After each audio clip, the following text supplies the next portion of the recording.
Yo, what's good? What's good? You know what I'm saying? What y'all on y'all lunch break?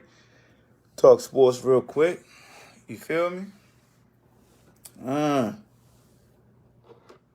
If you haven't already, man, check out my national championship recap. It's only like 15, 16 minutes. I ain't get too in depth, but I gave folks what they need to wet they whistle. But it's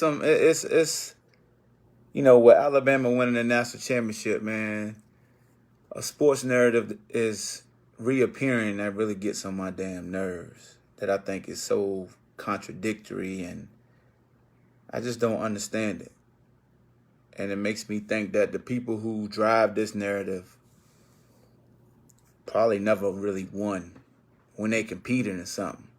So let people load up, so I want to repeat myself, because I know if I start too quick, people come in and then they say, what you talking about, then you got to backtrack. So I like to let people load up. So salute to everybody that's loading up. I know it's the middle of the day, but we got to talk about this. And I've been talking about this, I guess, for a couple of years. It's always around this time when I talk about this topic, in which, why do folks always swear up and down they want to see parity in sports? Right? That's how you know you're a damn consumer. You want to see, it's like a movie, right? Everybody know the ending of a movie, but you want to be surprised. Like we talking about sports, man. Like, you think about any time you have a discussion in sports about whether it's a coach, whether it's an individual player, whether it's a team or teams, we always ask, can this individual player win? Can he win games? Then can this individual player now dominate? Can he become a dominant force? And when they become that dominant force, folks get tired of them dominating. We, as a people, will want to just control somebody's domination on their reign, or how long and how much they win. On one hand, we say they won, but they ain't win that much. And then on the other hand, they be like, no, they winning too much. If I'm a coach, I'm trying to win every single year. Every single damn year. If I'm a player, I'm trying to win every single year. If I'm a parent of a player, I want them to win every single year. We all want to celebrate wins. So it goes to show that majority of folks who talk about parity, they team some damn trash. That's what it is. Anybody that say they want to see parity in sports, ask them who they cheer for. And they probably don't win often. That's why they like parity. Because they know that if parity is involved, then their team would now have the opportunity to win. Like America, we want winners. We want winners. Be a winner. Be a winner. Be a winner. But then all of a sudden, oh, wait a minute, you winning too damn much. Get somebody else to try. You ever heard fans say, well, give this player a shot. Well, this player deserves an opportunity. Give them a chance. Put them in the game. And then those same folks will say, oh, these players are soft. Well, you were just saying give them a chance. Not did they earn it, or he been doing too well, let somebody else have a try. People saying Alabama bad. Appreciate you, Stephanie. People say Alabama is bad for college sports. How? Don't we all want to be dominant? Don't we all want to dominate, man? That's why you got people wanting to see the likes of, you got the Patriots. People got tired of them going to the Super Bowl. If you look at boxing, of course, you got, Floyd Mayweather's. Even when Mike Tyson was winning, people was finally happy that Mike Tyson lost. When you win so much, unless you humble, right? Unless you don't talk, then they don't got an issue. But even then, they secretly hating on you. We all compete. We all compete. That's just envy right there. I don't want no damn parity in sports. Every year, I don't know who's going to win. Are you serious? I want to see somebody dominate. I want to see somebody dominate. Then, yeah, they want Alabama to play in the NFL. Because you got folks who think they so good that they could beat the worst NFL. Man, and people that really believe that need to be like, you need to put them in timeout. No college team could beat the bottom tier NFL team. No way. They get smashed. Smashed. You know what I'm saying? Just like when Golden State kept going to the finals. People was getting mad about that. Michael Jordan went six of the damn 10 years. What, 6 and 8 years he went to the finals? He left for 2 years and came back. Did anybody complain about Michael Jordan going to the finals all those years in a row? Or when Magic and Bird and the Celtics and the Lakers was going? Hell no. I know them Laker fans won't. I know them Celtics fans won't.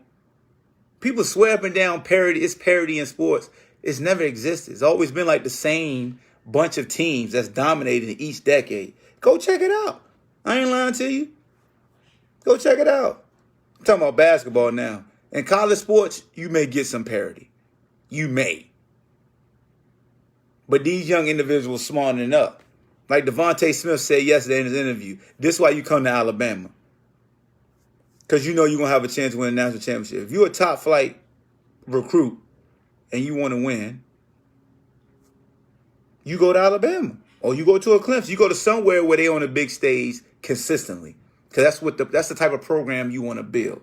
Everybody ain't majoring in school. A lot of these kids major in sports. And people don't like when I say that. Because that's too real. You know what I'm saying? Like to interview you on my podcast. I'm down for that, Stephanie. Just send me the info. But yeah, man. We want to see people dominate. When it comes to Olympics, everybody wanted to see if Usain Bolt was going to win again. And I damn sure won't mad when he won the 100 and 200 again.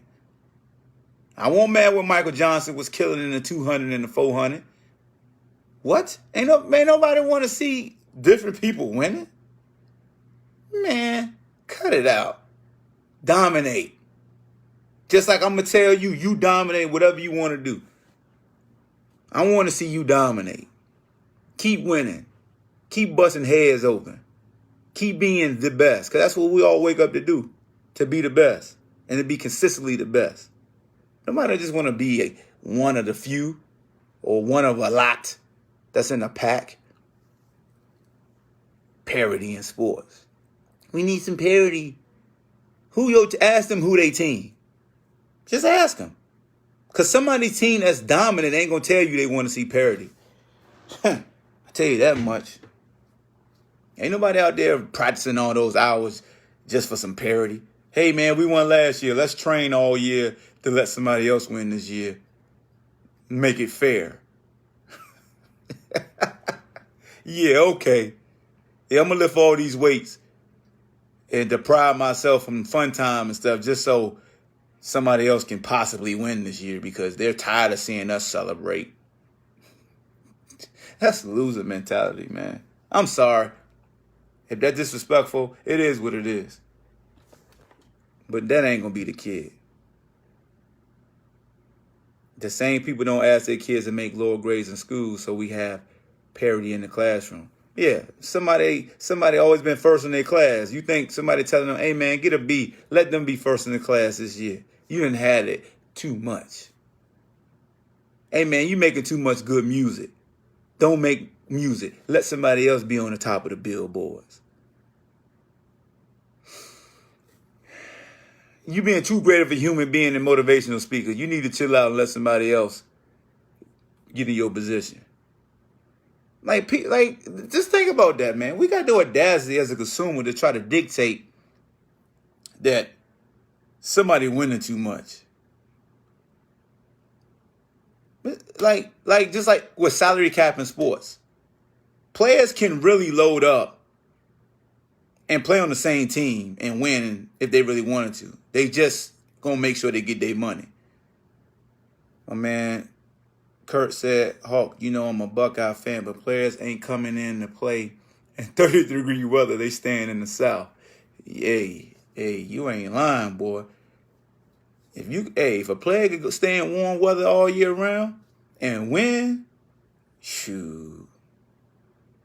I like how Jones, Smith, and Harris waited their time at Alabama, and they became better players. Well, I would tell you this, Devontae, if y'all don't realize, Devontae, he is the guy that caught the ball from Tua to win the national championship. Devontae was always in the mix, because I won't say he waited his time, all right? Harris, he got a rude awakening when he got to Bama. He didn't realize Bo Scandrick and Josh Jacobs and all them boys were still there. So we ain't gonna really say they waited, because Devontae been balling since he got there. It's just other guys was there, and they understood that they was gonna win another championship too. So, I mean, and Jones, yeah, he had to wait. Tua was there. You know what I'm saying? Because, I ain't going to jump out the window and just praise them boys like they bide their time. It ain't hard to wait if you at Alabama. Because they could just be like Pat Riley and put rings on the table and say, dawg, don't you want to get another one of these? Because once you win one, you're going to want to stick around and try to win another. That's how they get you. Why you think Waddell was playing? There was no need for him to even play. That was dumb. I don't mean to diss the homeboy, but that was like, why are you playing? You gonna get drafted. Why are you playing? Because they got him with the Pat Riley. They put that ring on there. If you want another one, you can help us get another one. Hey, it's healed structurally. It's just tight. He shouldn't have been out there playing. And he lucky, man, that nothing happened to where it got hit again. Lord forbid, you hope a week down the road, a little small stress fracture or something come up. Like, you just can't take that risk at all. You saw how many pros, and I ain't even talk about this in the podcast because I ain't really want to go in because I was celebrating Bama winning it. But I'm going to be real right now. It should have been an adult, like, don't play. No, you not playing. Point blank, period. Waddle should not been out there at all. You limping. You ain't helping us. Yo, we got Devontae Smith. We don't need you to beat Ohio State. They didn't really tell that kid they needed him to beat Ohio State. Child, please. Sarkisian had them schemed up. And then y'all up by 21. He in the game. And you got people saying maybe he wanted a man. This the big man. He already won a ring. Think about your future now, champ. You ain't no scrub. I can see if you was a dude that was going to be the last football game you was going to ever play in your life. But you about to make millions upon millions of dollars, and you out there hop along. But see, that's the adults, man. Makes them better in the end. They be killing in their junior, senior year. But people got to chill with this narrative, bro. It's weak. It's very weak. This parody crap. I hate it. When I see people share it, I just dislike it. I'm too competitive to talk about it need to be parody in sports. Do you not have a competitive, so you mean to tell me you don't like that a team is dominating? I love it. You better get on their level. They doing something. You better catch up. I ain't saying, hey, now, granted, Alabama got a bunch of grown men playing for them. They old. They stick around a long time. And Nick ahead of the matrix curve. You know what I'm saying? Ain't nothing like, it's just like being the Dallas Cowboys. The reason why the boys stay with Jerry Jones, because they know they could get on TV and stuff because Jerry Jones got that power. That's a whole nother story. But I'm just saying in general, man, we tell guys they need to win. We tell guys they need to dominate. And then when they do that, we don't want to see it anymore. And we try to dictate, like, okay. Because then if they dominate and then the domination stops, you would start you would start to really dissect why they dominated. Right? Like Michael Jordan. Oh, he didn't play no competition. And this happened. And that happened. That's why he dominated. Like, we start to really, try to take away from why somebody dominated. They'll check off every box, and then there's a reason. No different than LeBron. You can't do it in the West, LeBron. LeBron goes to the West.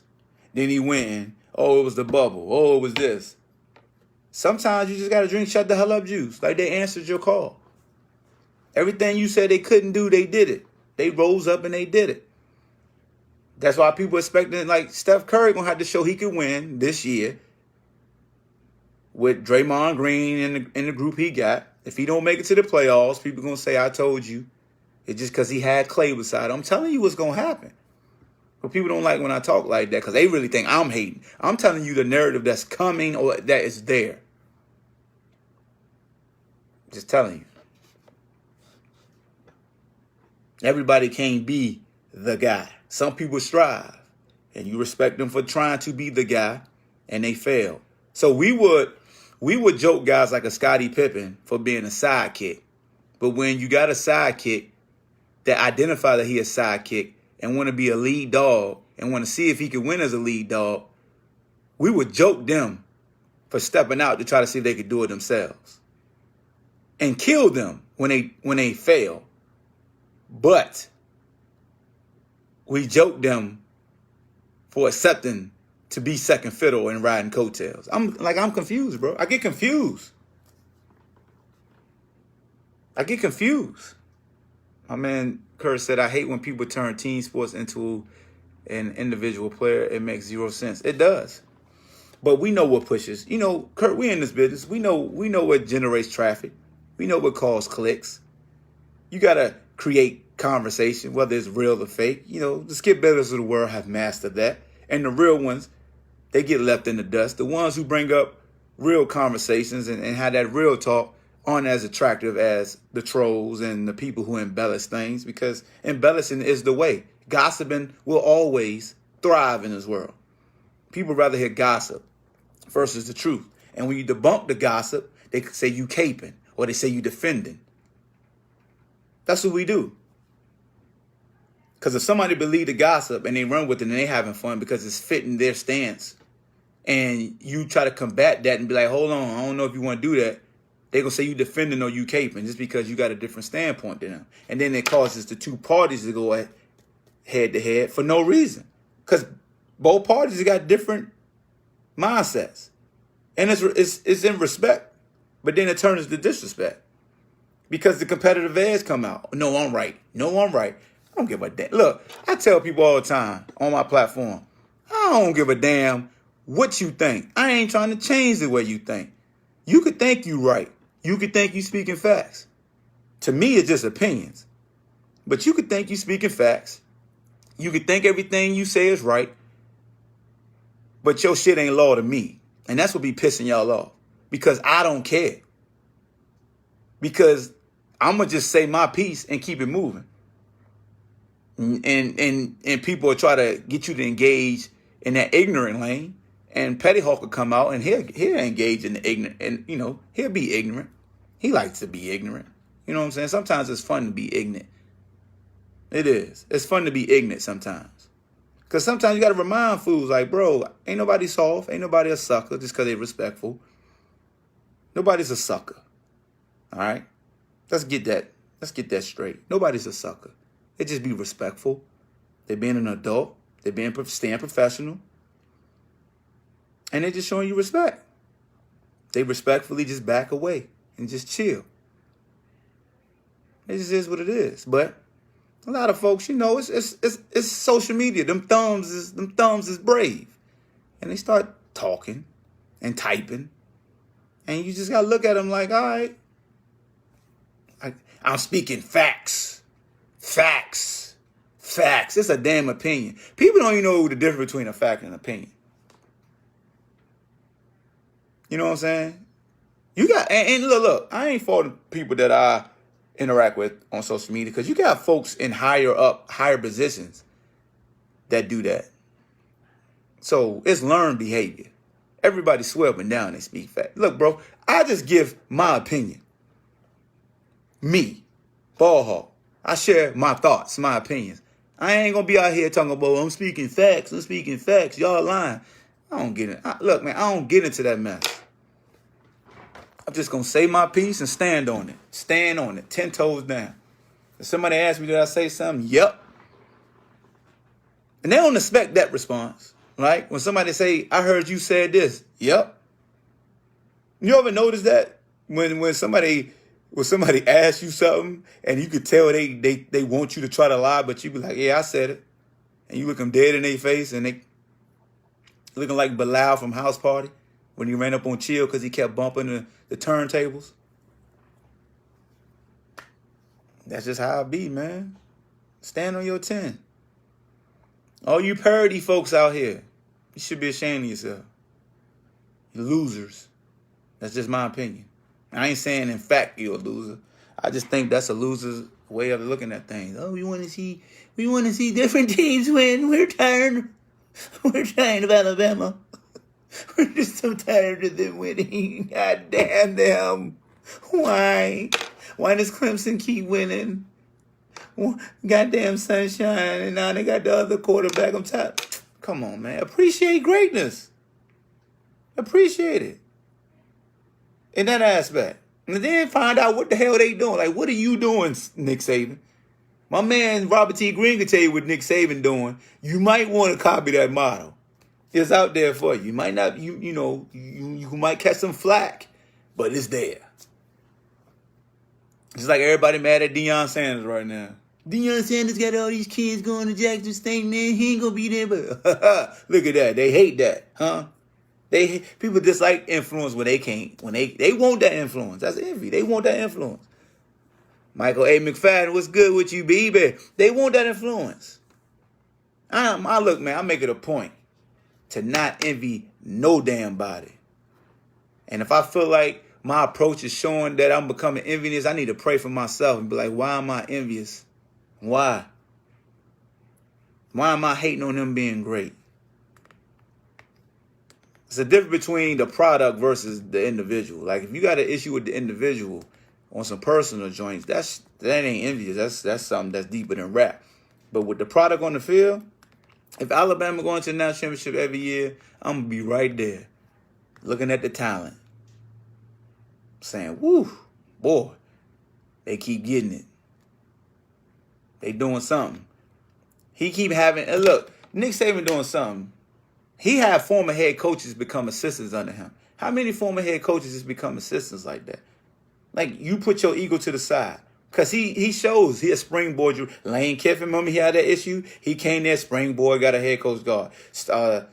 Sarkisian, we saw what he went through. He offensive coordinator, he got another head coach job. He just springboard off Nick the Quick. That's why I call him Nick the Quick. Because his assistants don't stay that long. Look at the turnover with his coaching staff. Nick the Quick just bring him in. I ain't saying he the best human being out here, but when it come to that football stuff, man, listen. Look, people going at Dabo too. Hey, listen. I'm just saying, man. Folks don't like dominations. Pause, that didn't come out right. On one hand, you want to see somebody be a dominant force, right? You expect high things out of them. And then when they start to show you those things, now it's like, calm down, sit down, hold on. Jermaine said they're getting the talent and develop them. The turnover rate is huge. I mean, Alabama seems like they always find them a quarterback that just manage the game. They manage it.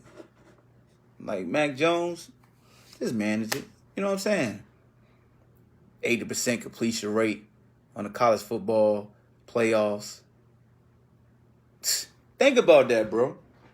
That QB completed 83% of his passes versus Notre Dame and 80% last night. Court, what's good? I got the jingle jangle on. Represent Prolific Run Crew. Get with us. Monday, Wednesday, Friday, Jefferson School, 6 a.m. Come finish your food. Ain't nothing changed. Bringing that unity to the city. They hate that.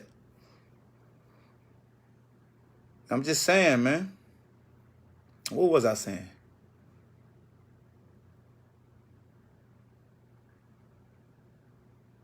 What was I just saying? I just lost my train of thought. Anyway, I was probably talking about, oh yeah, like, No, you good. Damn, what was I saying, bro? Yo.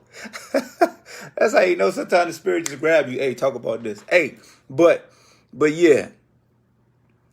We will want somebody and expect somebody to reach a certain level, and then when they reach it, we just got an issue with it. And I dislike that. I really do. I dislike it. I just really dislike it, man. I just think it's just kind of irks me. Because when people answer the bell, we become nitpicky. We become nitpicky, man. Why do people hate success so much? Sustained success. Everybody wants to have sustained success. I never try to obtain something. I want to sustain it. I always tell young people, don't work to obtain something. Work to create the ability to sustain it. Because there's nothing worse than reaching the pinnacle and then falling your ass down because you ain't got the true foundation to reinvent yourself and get back. If you don't got that true foundation, you basically a one-hit wonder. That's why you see all these one-hit wonders, because they ain't had no true foundation. They just got lucky. And they hit it, bow, and then they can't sustain it because they don't even know how they got there. That's what you call like overnight success. A lot of people think overnight success or overnight success, and really it's not. People have been working years and years and years. It's like you hear songs and you're like, oh, that's a dope song. And then you realize the backstory. That song been out for 3 years on SoundCloud. And it was overseas. Then it finally got to the States. And it just took off this year. And you thinking it's a new song. And it's one of their older songs. The people want to see dominance and then hate it once it's present. Same reason why people hate LeBron James. Oh, there we go. Thank you, Jake. I was talking about QB completion rate. Thank you, Jake. So, yeah, Mac Jones QB completion rate, man, 80% in the 2 games. 80%. I mean, I think it averaged out to like 81.5 because it was like 83 point something, and then it was 80% even last night. So that's like 81, 88, like 81 point something. Can you imagine that, man, on the biggest stage? And I thought to myself, I was like, The 1 year he has a full starter, he has over 4,000 yards passing, over 40 touchdowns, less than 5 interceptions.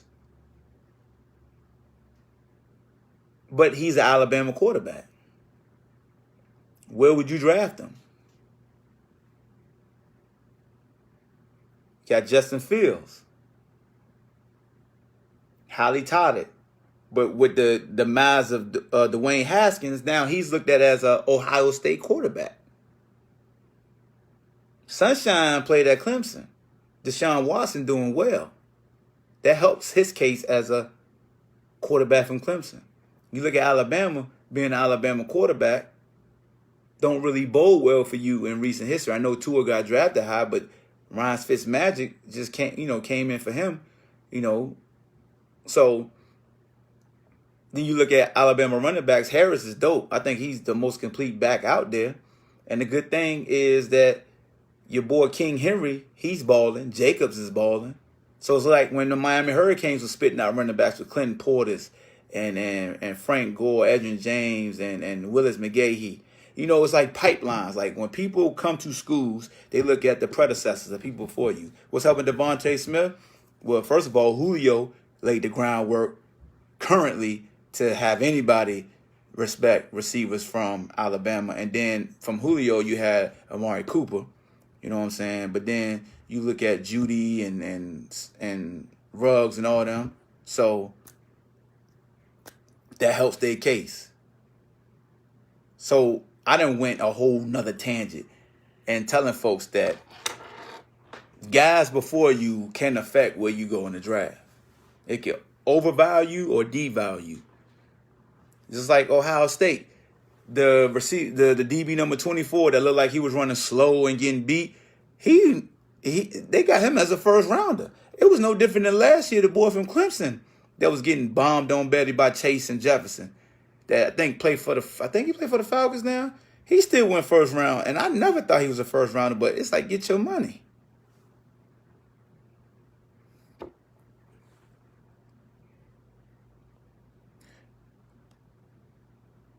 So here's the issue with LeBron James. because y'all talking about LeBron in the chat. Here's the issue with LeBron. Want me to tell you the real issue? LeBron James revealed the secrets of knowing your worth. And the consumers hate that. They never wanted players to understand their worth. They never want players to know that they control the narrative. They control the league. Okay? People don't want you to realize your power, just like The Last Dragon. Once Bruce Leroy realized he had that glow, sure enough, little joints weren't even powerful no more. And that's why LeBron became an issue. When LeBron did the decision, when he did the decision, they got pissed off. Nobody ever shares that he raised $2 million for the Boys and Girls Club. Because if you shared that it raised money and he held ESPN hostage, the worldwide leader in sports, he commanded the attention for over an hour to raise money for inner city youth.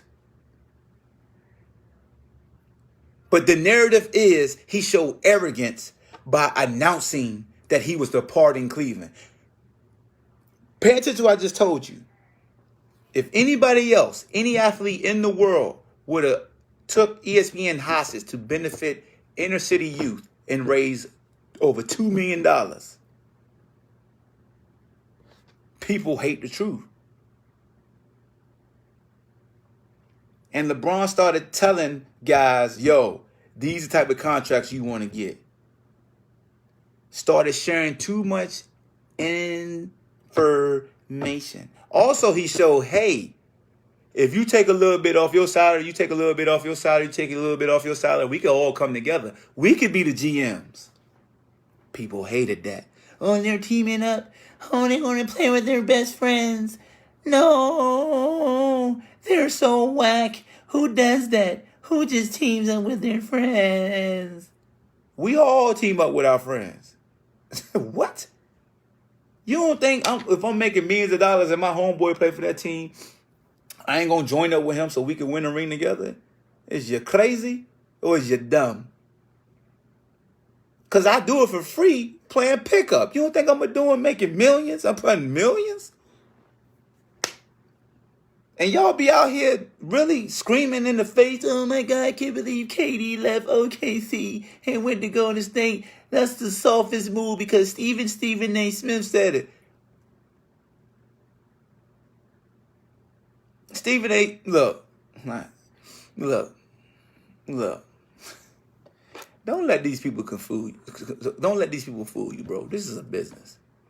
If y'all talking trash about a player not winning, and they could go over there and win the pinnacle, because they already showed you they legit. If I'm a legit player, if I'm legit, and I switch squads, and I'm still me, like I'm still me. I ain't joining to be second fiddle. I'm joining, I'm still me.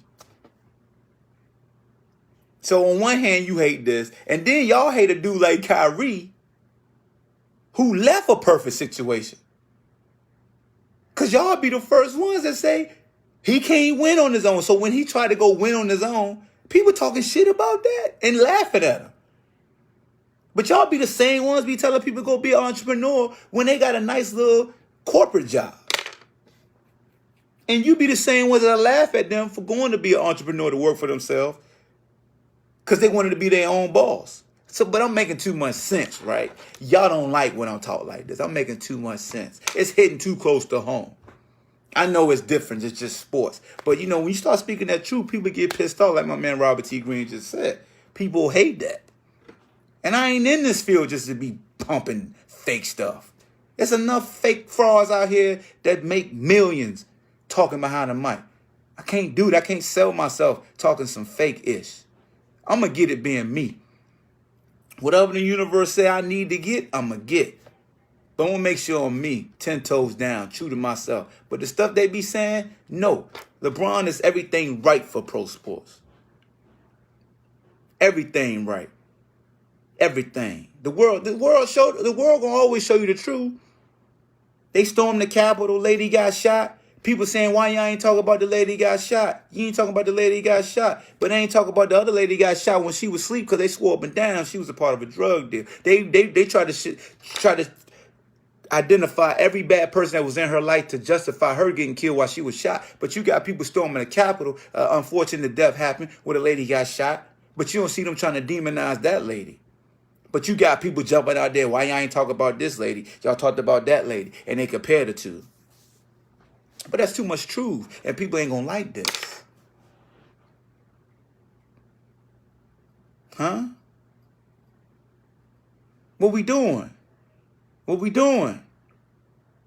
What we doing? Tamir Rice got a cap gun. He got blasted. You got folks busting out windows. Nothing. What we doing? I'm just, hello? Then you want to have folks want to hit you up because you black and want to don't empathize with me. We've been telling you. That's all. That's all I'm trying to say, bro. I know I'm going for the tangent, but yo, and then exactly. Then you get a Jason Whitlock type dude that the Sly Fox will try to use as a weapon and be like, see, even one of your own thinks like us. And look at Jason Whitlock now. Where he at? Where he at though? Now he got to stand on his 10. He by himself. Where you at, Jason? Nobody wish demise on nobody, but we tried to tell you, like, bro, them folks don't care nothing about you. You going to get your own people. Them folks don't care nothing about you. They'll find another one of you quick. There's a lot of one of you running around. Trust us. They got you up out of here, bruh. Ain't nothing but a gangster party. Tupac tried to tell you, oh, my bad, they killed him too. Ain't nothing but a gangster party. He was, you know what I'm saying? Too many messages. Busta Rhymes' new album. Y'all better go check that album out. It's too much truth in that jank, but they just can't identify because he's screaming and stuff. They can't decode what Busta Rhymes telling y'all.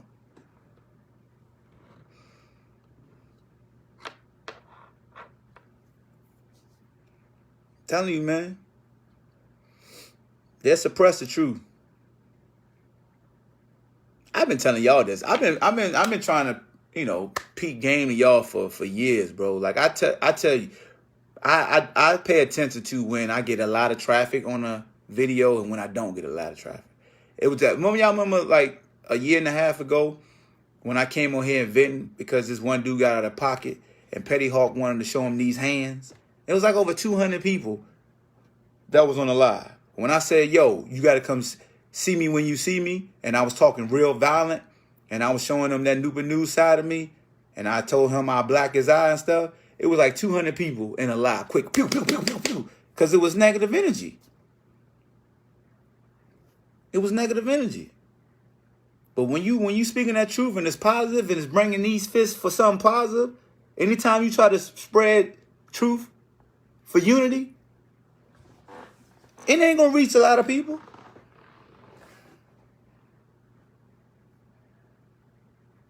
They broke off Skip and Stephen A because they really the same person. My man T, remember? Yo, I could tell you, bro. I know I've understand. I know how to. I've educated myself on algorithms, man. I really have. And sometimes I'm really torn because I know Petty Hawk can just change the game and be super, super, super, super trollish. But I don't want that energy walking around. Because Petty Hawk, he's going to cause people to be angry. And I don't want to be walking around the city and somebody mistake me like I'm Tyreek from Power. Like, I couldn't be him. I couldn't have nobody running up on me talking about, man, you killed Ghost. Man, nah, I don't want that. I don't need that energy. Then you got First Take, First Things First, Undisputed spinoffs. Yeah. So, Undisputed, you got First Take, right, which came from Cold Pizza. Cold Pizza turned into First Take because they saw they had a gold mine with Skip, calling out guys like Chris Bosh and when him and Jalen went at it 1-on-1. So you realized they had something there with Skip being a troll, right? Because Skip don't go nowhere. If y'all don't know, the Skip Bayless don't go nowhere. He go home. And then when Stephen A, when once they realized Stephen A was what they really needed because black dude. Skip left. Got him another black dude in Shannon Sharp on Fox. They started Undisputed, which is like First Take. And then Fox said, we could give a show that's similar to Cold Pizza, and we'll call it First Things First, because it's going to be super early in the morning. Cold Pizza used to be super early in the morning on ESPN. So you got First Things First and Undisputed, basically, which is Cold Pizza that was on ESPN. If you look at the concept and how they do the show, because Nick Wright, even though he comes off like a prick and arrogant, he isn't like super trollish. He gives you a bunch of information. So that's like in the Cold Pizza way.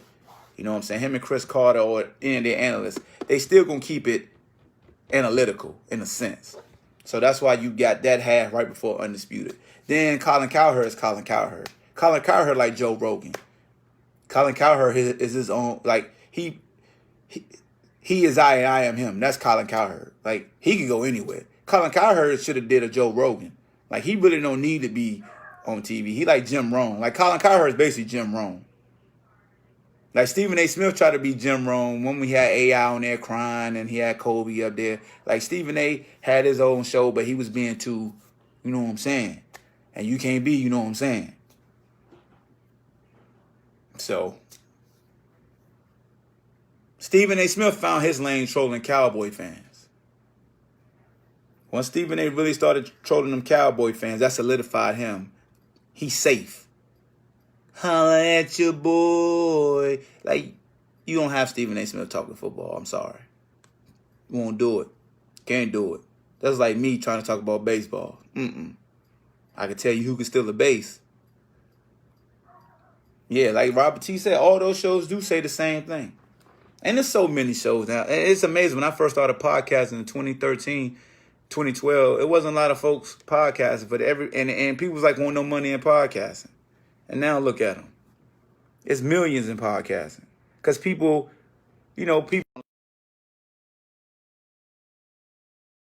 listen to stuff on demand. Oh, what's up, man? And that's what they do. What up, Big? What's going on? Chilling, man. Doing great, man. Doing Much. great What's on my up with lunch you? break right now. So I thought I could, hook you up, man, see what's going on. Yeah, man. I was going to ask you a question. After last night's national championship game, Alabama did their thing. We talked a little bit about it. But I was going to ask you what you thought about this. Would you take 2019 LSU or 2020 Alabama? You take LSU? Oh, LSU. Quick. Yeah, LSU quick because Derek Stingley Jr., the DB. They ain't doing that to him. Ain't doing it. I'm sorry. Like, their secondary was better as a whole, and then the offensive line that LSU had was like, you won't get into Burrow. Like he had picnics back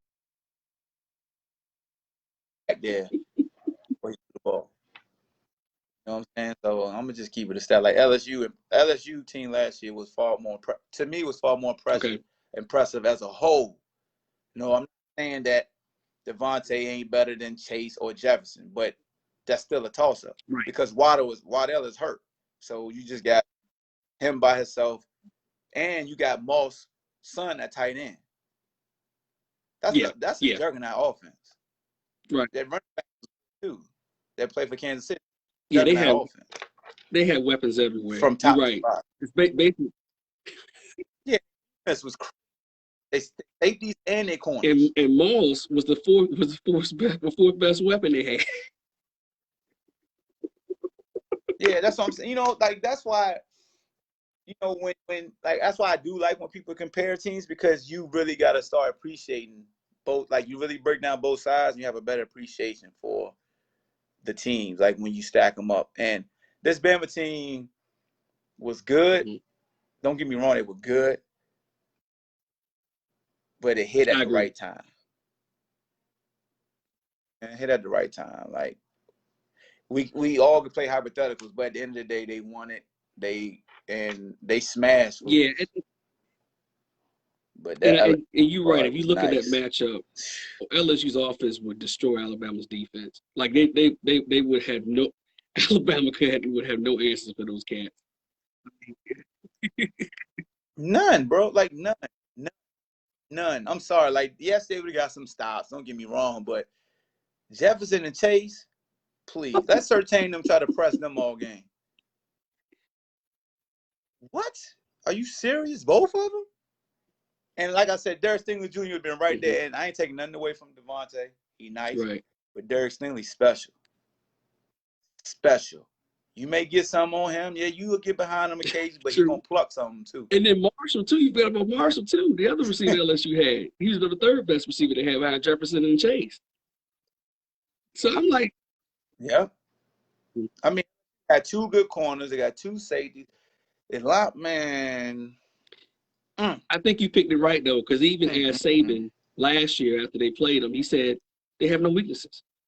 Like we Saban don't give no credit hardly anybody.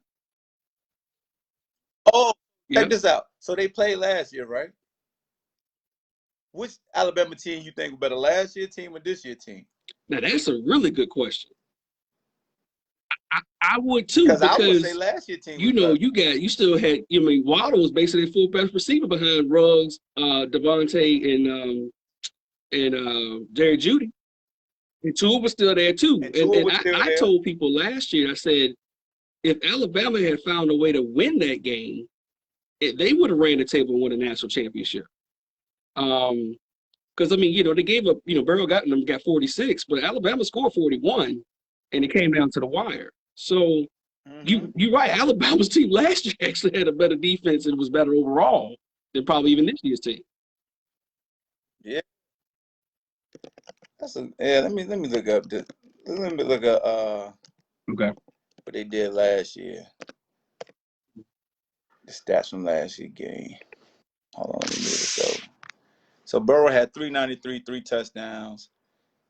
Edwards-Helaire had 103 yards, 3 touchdowns. Jamar Chase had 140 yards receiving.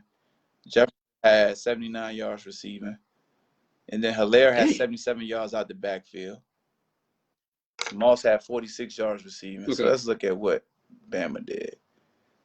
So Tua had a good game, 418 yards, 4 touchdowns. Devontae had 200 yards. But Devontae still got busy last year. My bad, Devontae. Damn, 7 catches, 213 yards, 2 touchdowns. Matter of fact, I think he got behind. Seen it a couple times. He did. He got behind Eric last year. He got him. I mean, at that time, you had a lot more guys you had to focus on. I mean, they had 4 guys. Looking at Waddle was like their 4th best receiver last year. So let me see. You had Jeudy had 71 yards. Ruggs had 58. Najee Harris, he had 146 yards rushing last year. And then Waddle only had 3 catches. Yeah, he basically that last year was more so like their 4th receiver. He was more so returning kicks and all that good stuff. So yeah, but I mean, again, these both of these squads are basically historic, man. And so it was 33-13 at halftime LSU, and then Emma had a 4th quarter to make it look more reasonable. They won the 20. They basically won the second half 28-13. Right. So it was the teller 2 halves. But yeah, Devontae, my bad, man. You got busy. One other thing I was going to ask you too, you mentioned about LeBron, and that's why I tell cats when we look at this LeBron MJ debate. To me is it's more so LeBron took it even to a further level because MJ kind of set the standard, right? And to me, LeBron would probably be more remembered more about the player empowerment, the mobility, taking control of your own narrative, having media, all that type of stuff. And so to me, like you said, the GOATs of their era, they just did it different ways. And so LeBron was, okay, let me take MJ's blueprint and take it to an either whole nother level. And, you can see what he's doing. I think eventually LeBron will be like MJ. He'll, own a team, try to do something out. I think he'll try, let me try if I can get a championship as an owner in conjunction with all the other stuff he's going to do. So I just let cats know, man, everybody does stuff in different ways.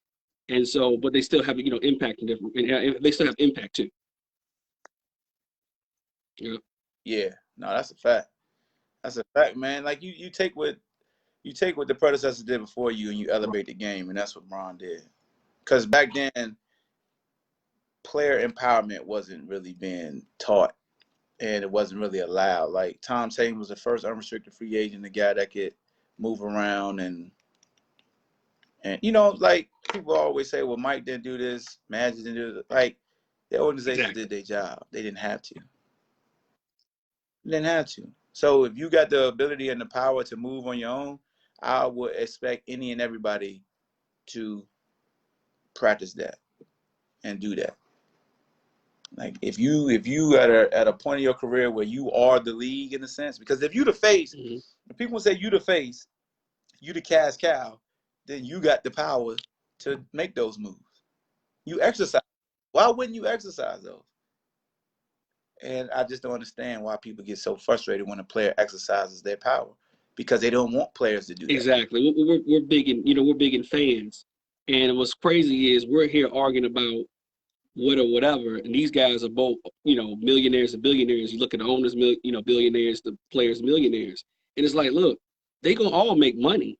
And, and this is what it is. And a lot of times it's more about your fan loyalty, but you got to look at how the game is structured. It's a business first, and with it being a business first, you're going to make business decisions, not only for yourself, but for your family, your communities, and other things that you're trying to do and accomplish. So I don't get mad about these cats, man. It's like, hey, whatever I got to do to do what I'm trying to do and make things happen, great.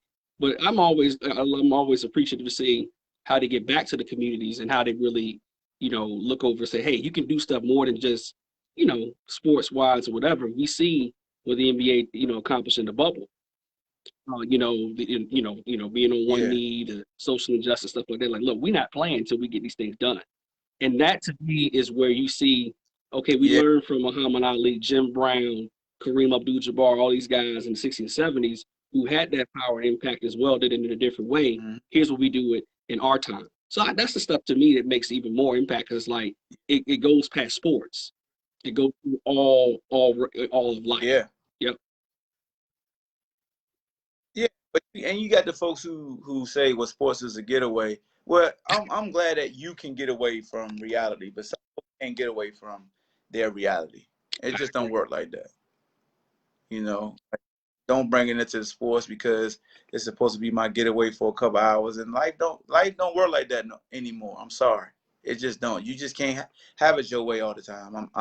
Like everybody has their own selfish intentions, and it just is what it is. Like it don't work like that for everybody. So that's why when they get mad at players for kneeling and things like that, during the anthem, like you really gonna try to control that? Control when somebody could be human? Like they can't be human anymore because they got a jersey on and they supposed to be entertaining you? Like that's that gesture stuff. Like you're not the king and I'm not a gesture. Like you don't get to dictate when I show my emotion as a human being. I agree. And like, I'll leave you with this, man. And that's the difference between quote unquote a peaceful protest and then what we saw in DC. Both two different motives, right? Two different ways to express stuff. Take it on a knee, you're not hurting nobody. But when you rush in the Capitol, you put not just your lives at risk, you put the lives of other people at risk as well. And I just, prayerfully that let people can really see the difference in exposures of cultures in our society, in our nation, and really say, okay, here's where the divides are. And just to be honest, let you know, man, this has been going on for 400 plus years, even previous to Civil War, that type of stuff. Like this, as African American people, we've faced this since we got into this country, and so just we are making more things aware now, but just know what you saw in 2020 and now in 2021 ain't just happening then. This happened since we got here. We've been telling y'all it's been going on, but y'all saying we play the right card, though. We just so soft. And here's the thing about the generational way of thinking. Our culture generationally has been taught to demonstrate empathy and sympathy. Always forgive. The good book says. That's why they didn't like, the birth of a nation, like when you show Nat Turner and you showing how Christianity and what it did to slaves. I wanted to see that because it's like, oh, and you saw how it's passed down. So that's why a black person will always take the higher road or will always forgive. That's why you saw the judge come off the bench and hug the lady who killed the man eating ice cream. So because we're taught to be that way. While you have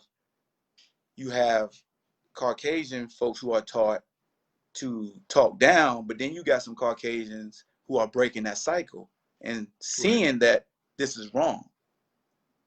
You know what I'm saying? So I'm not lumping one and the same, because you got the ones on our side who still strive to be the ones who can dictate to blacks like they're not black. You know what I'm saying? But at the end of the day, what I'm trying to say is these are taught behaviors and you learn it. And when you get outside of what we are taught, that's when people have an issue. So that's why people got an issue with kneeling, because you was always taught to stand. I pledge allegiance to the flag of the United States of America and to the republic for which, like, we were taught that from a real young age. You had to learn it for assignments. You got a pencil with it on there when I was young, when you recited it. And they looked down on you if you didn't recite that word for word. You see, I'm 42 years old and I could just say it just like that because I was taught in school. And if I didn't get it, I failed and I was ridiculed. It's taught behaviors, bro. So that's why I always tell folks, you got an issue with somebody taking a knee, it's because you were taught that way. And you can't take it as disrespect when I say it. I'm just telling you the truth. You were taught this. Man. And that's why I think too, I'll leave you with this. It's like you learn different cultures, different things of that nature. But part of it is, I can understand your story, you understand my story. And if we can, find common grounds, we can go from there. But we have to be able to, listen to different viewpoints, but also be able to listen to each other and really kind of go from there, And so that's really the thing is, man. And, we kind of progress over time. But again, Hawk, I appreciate everything that you're doing, man, and it's giving to our communities, man. This is really impactful, brother. So I definitely appreciate it. Yeah, man. Have a good one. Appreciate the support, man. Okay, bro. Peace. All right, bro. Peace. That's my man Philip, man. So how long this been?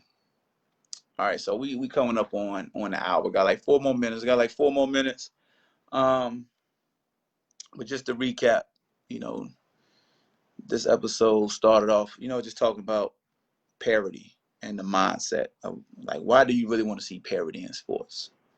Because we always want folks to win and dominate, and don't that go against what we strive to see from folks. We want them to see them win and dominate and compete.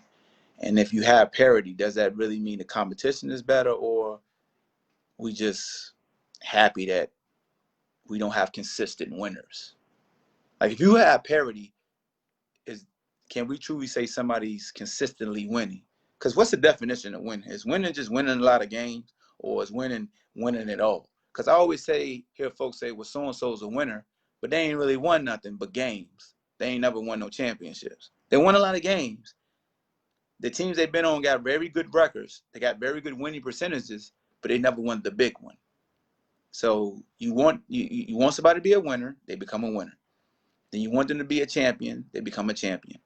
Then you want them to go from being a champion to being dominant. And then once they demonstrate they can be dominant and they're consistently dominant, you have an issue with it. Now you give somebody else a chance. So you create that monster and you want to kill that monster. Frankenstein. Did y'all know Frankenstein want the name of the monster?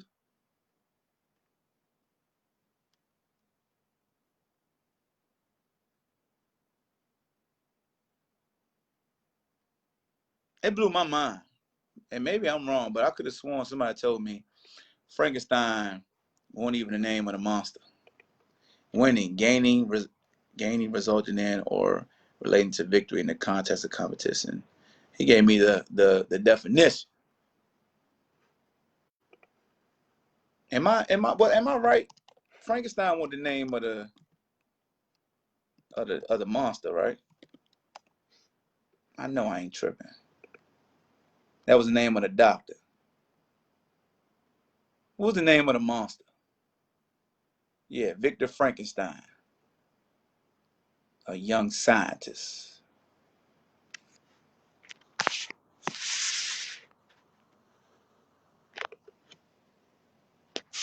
What was the name of the monster?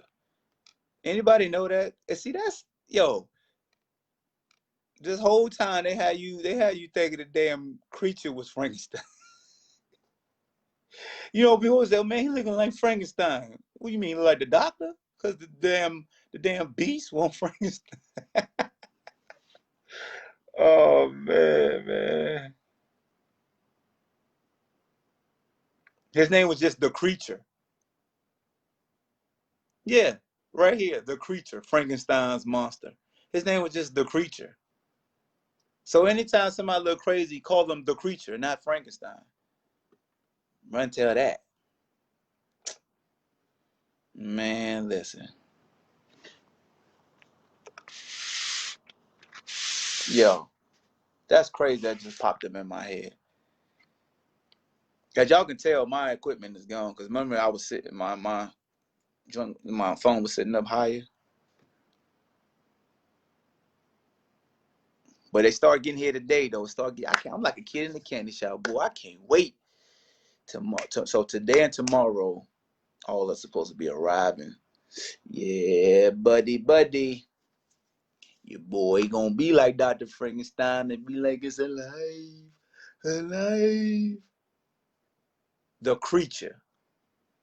That's what I'm gonna start saying, man. That dude big like the creature, not he ain't looking like Frankenstein. All these years, we was wrong, man.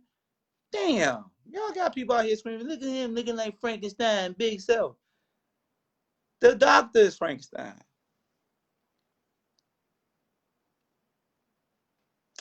They could have told us the truth. Just like Milli Vanilli could have told us they was lip singing, man. Got us buying all they records and dancing and stuff. Blame it on the stars that shine at night. Whatever you do, don't put the blame on you. Blame it on the rain. Yeah. That whole time they were lip singing. Blame it on the stars. Whatever you do. Blame it on the rain. They was trying to tell us, yo. You want to blame it on something because they ain't singing. All right, man. Appreciate y'all. I'm going to upload this soon. You know what I'm saying? This was an impromptu episode, so this will be a bonus episode right here. Check out my national championship recap. It's only like 16 minutes. I know a lot of people got ADD, so I do some short episodes, and I know some folks who drive on the road, and I do the hour episode. So I give people the best of both worlds. That's a great thing about controlling your own platform, man. You can upload as much as you want to, Well, a good, bad, ugly, or Frankenstein, like